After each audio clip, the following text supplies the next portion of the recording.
Kita ikuti metode Tuhan Yesus mengajar murid-muridnya lewat diskusi. Tuhan Yesus berulang kali khotbah di bukit, juga murid-muridnya diberi kesempatan untuk menanyakan tentang kesudahan bagaimana. Waktu Tuhan Yesus berdiskusi dengan Yohanes, Yakobus tentang yang terbesar di antara mereka, Tuhan Yesus memberi argumentasi bahwa Anak Manusia datang bukan untuk dilayani tetapi untuk melayani. Itu yang terbesar. Dan Tuhan Yesus juga bertanya pada para murid-muridnya, terutama pada Petrus, siapakah aku ini menurut mereka? Ada yang katakan Elia, Nabi, Yohanes Pembaptis, tapi menurut engkau siapa aku? Petrus katakan, engkaulah Mesias, Anak Allah. Dan berulang kali Tuhan Yesus memakai metode juga diskusi dengan para ahli Taurat, imam-imam, orang Farisi, dan murid-muridnya melihat bagaimana Tuhan Yesus berdiskusi. Dalam KTPK ikut model contoh yang dilakukan Yesus Kristus lewat diskusi kelompok.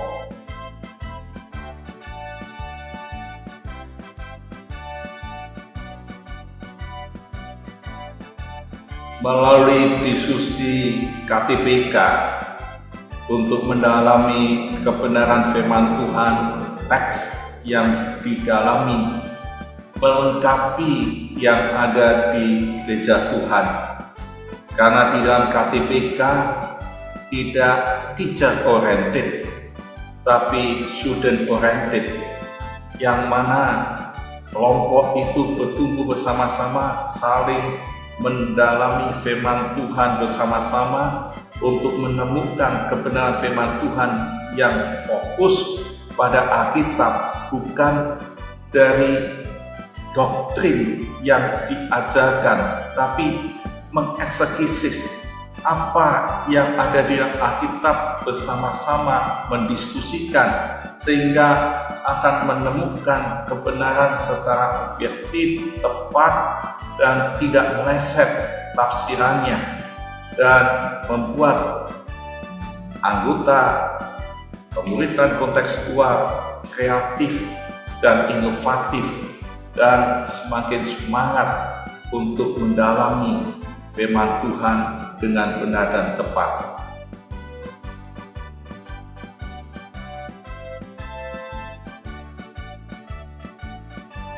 Manfaat diskusi KTPK yaitu memecahkan masalah-masalah, prinsip-prinsip yang terjadi pada masa kini bagi iman Kristen, orang Kristen yang terjadi pada masa kini, dengan mengambil prinsip-prinsip teks Alkitab yang terjadi pada masa lalu, bagaimana merelevankan prinsip-prinsip kebenaran kekal amanat teks pada teks masa itu dengan konteks persoalan kehidupan iman Kristen masa kini. Bagaimana ini bisa klop, bisa tepat diaplikasikan. Ini perlu didiskusikan karena hal-hal yang terjadi masa kini sudah beda konteks dengan masa lalu teks itu disampaikan, sehingga dalam diskusi akan lebih kreatif, lebih menolong bagaimana menaati prinsip-prinsip kebenaran kekal untuk kasus-kasus, masalah-masalah, dan etika masa kini.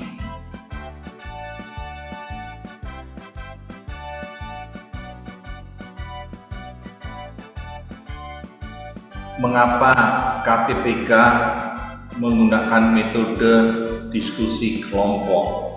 Ketika orang bersama dengan Yesus di Taman Getsemani untuk berdoa bersama dengan Tuhan Yesus. 3 orang ini bersama dengan Tuhan Yesus. Petrus, Yohanes, Yakobus, dia diajar oleh Tuhan Yesus untuk ikut berdoa. Dan ini menunjukkan kelompok kecil ada satu keistimewaan di dalam pemuritan.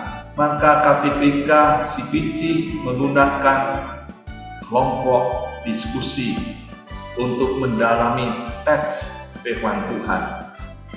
Yang kedua, alasan yang kedua, bahwa bagaimana kita mendengar, mengenal firman Tuhan, kebenaran yang Tuhan berikan untuk setiap pribadi, bagaimana saya akan dapatkan? Maka di Ibrani pasal 1 firman-Nya mengatakan pada zaman dahulu Allah berulang kali dan berbagai cara berbicara pada nenek moyang kita dengan perantaraan nabi-nabi. Maka pada zaman akhir ini Ia telah berbicara pada kita dengan perantaraan Anak-Nya, yaitu Yesus Kristus. Dan Yesus sudah ke surga, maka meninggalkan yaitu firman Tuhan, Alkitab. Allah berbicara lewat Alkitab ini.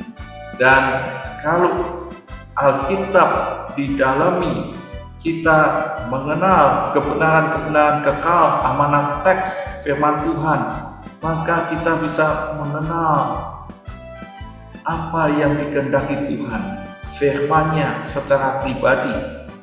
Dan kalau dia mendalami secara pribadi, mungkin ada tafsiran yang meleset, karena selalu kebenaran firman Tuhan secara objektif ada konfirmasi, ada orang-orang yang meneguhkan untuk mengaminkan kebenaran dan suara Tuhan yang didengar itu benar atau tidak. Kalau ia hanya iluminasi dari Alkitab, pencerahan dari Alkitab saja, perlu orang lain meneguhkan, karena Tuhan juga berbicara lewat nabi-nabi, rasul-rasul, hamba-hamba Tuhan. Dan di sini melalui kelompok KTBK dengan 3-6 orang yang mendalami bersama-sama, maka kebenaran firman Tuhan, kalau Allah berbicara secara pribadi dengan para murid di KTBK ini, ada orang yang meneguhkan benar ini sesuai kebenaran firman Tuhan atau tidak, maka kelompok KTBK ini akan sangat bermanfaat untuk meneguhkan apa yang Tuhan katakan, apa yang Tuhan firmankan untuk setiap pribadi, sampai semua bertumbuh serupa dengan Yesus Kristus. Di dalam KTBK ada bagian yang didiskusikan, yaitu kalau dia tidak mengerti amanat teks dengan benar, bisa didiskusikan sehingga penafsirannya akan lebih mendalam, perspektif teologis Alkitab akan lebih tepat.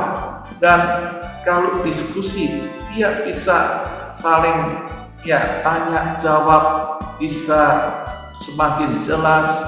Yang selama ini hanya mendengar khotbah saja, ini bisa ditanyakan, didiskusikan, dan komunikasi dua arah semakin membangun, dan pemecahan masalahnya akan lebih kolaboratif. Pemecahan masalah lebih bisa aplikatif dan lebih tepat untuk masa kini, sehingga kelompok ini akan terus bersama-sama mendapat kebenaran dan konfirmasi dan diteguhkan bersama, sehingga ia memiliki prinsip yang benar-benar tepat, tidak meleset, dan tafsirannya bisa dipertanggungjawabkan.